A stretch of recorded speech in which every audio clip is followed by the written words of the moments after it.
proceed with our next problem. So here now we have a new coefficient C, 30 kilonewton seconds per meter, or equal to 30,000 Newton seconds per meter. Same condition, U naught is equal to negative 400 millimeters. Our initial velocity is equal to 300 millimeters per seconds. Collective stiffness K is equal to 10,000 Newton per meter. So since same ang condition with the K and with the mass, our omega is just equal to 1.4142 radians per seconds. Our damping ratio, C over 2m omega, just substitute no, the 30,000 Newton seconds per meter over 2 times 5,000 kilograms times 1.4142 radians per seconds. So we have a damping ratio equal to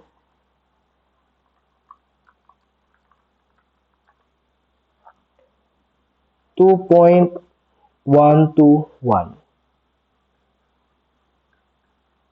So if you notice, the damping ratio is greater than 1.0. Therefore, the system is overdamped. No, see, the damping coefficient is greater than 2m omega. This is not a realistic structure. But for the sake of explanation, we just try to solve also this one. Next is we are asked to find the displacement u. So same no. Tong ano lang yapon dali formula, we have the u is equal to alpha e to the omega t, or u is equal to e to the negative psi omega t times alpha e to the omega t square root of psi minus 1 plus beta e to the negative omega t square root of psi minus 1. And our velocity, if we differentiate this one, will arrive, that becomes e to the negative psi omega t times alpha omega square root of psi minus 1 e to the omega t square root of psi minus 1 minus beta omega square root of psi minus 1 e to the negative omega t square root of psi minus 1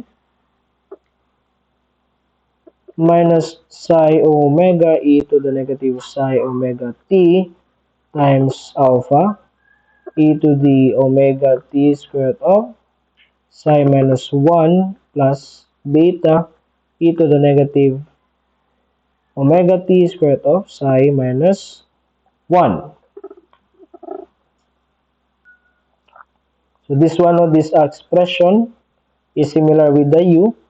So and then the v, we can simplify the velocity as equal to, so ipagawas lang nila itong mga common terms nila dili. So then we will have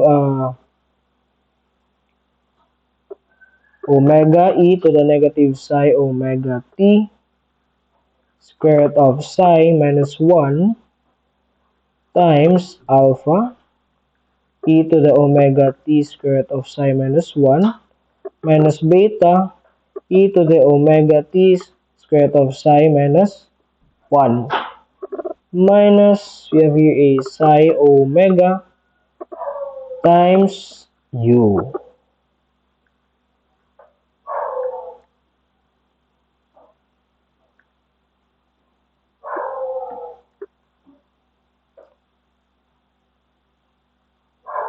So let's solve this one.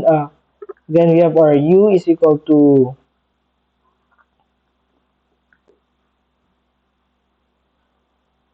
e to the negative psi omega t times alpha e to the omega t square root of psi minus 1 plus beta e to the negative omega t square root of psi minus 1.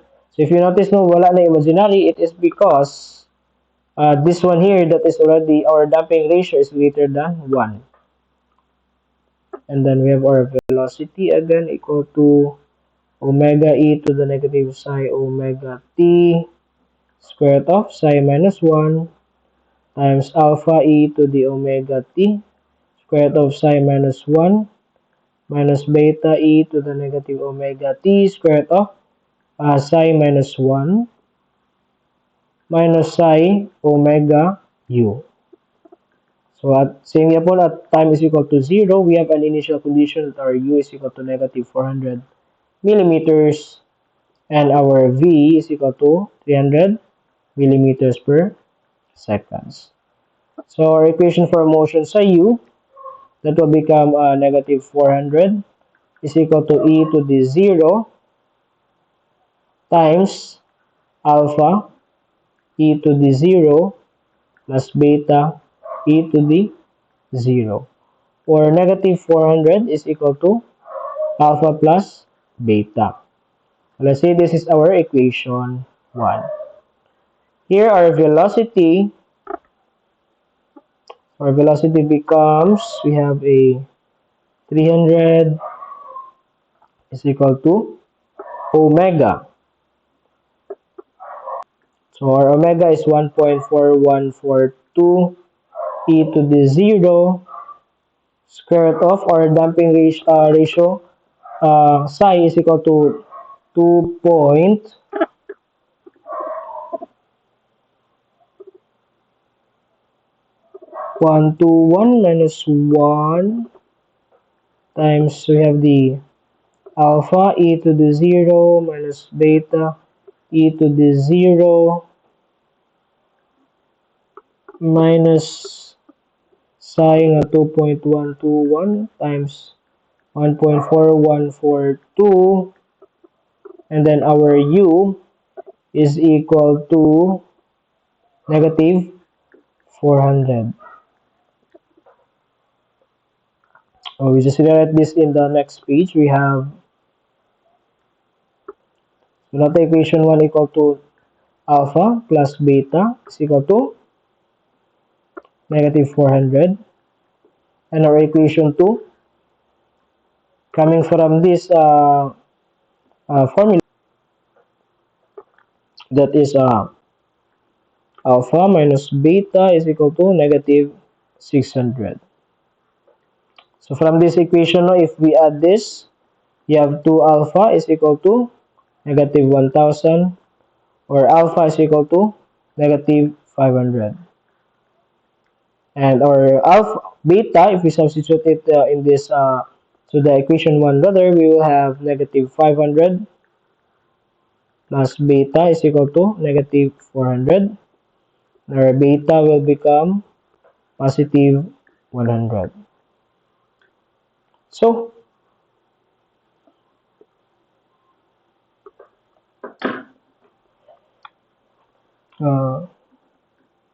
say where alpha equals to negative 500 and beta equals to 100. So our u will become e to the negative psi omega t times negative 500 e to the omega t square root of psi minus 1 plus 100 e to the negative omega t square root of psi minus 1.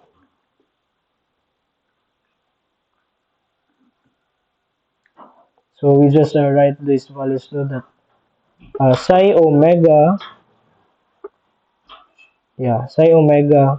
is just equal to 3, and our psi omega t is equal to 15. Our omega t is equal to 7.071,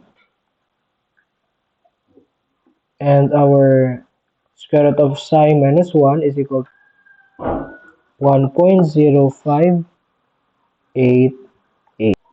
And we have that u is equal to e to the negative 15 times negative 500, e to the, we have the 7.071 times 1.0588 plus 100 e to the negative 7.071 times 1.0588.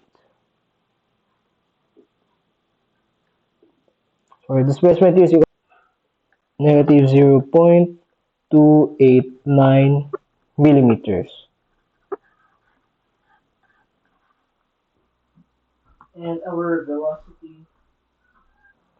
So our velocity for this system, we have v is equal to 1.4142 e to the negative 15 times 1.0588 times negative 500 e to the, we have 7.071 times 1.0588 plus 100 e to the negative 7.071 times 1.0588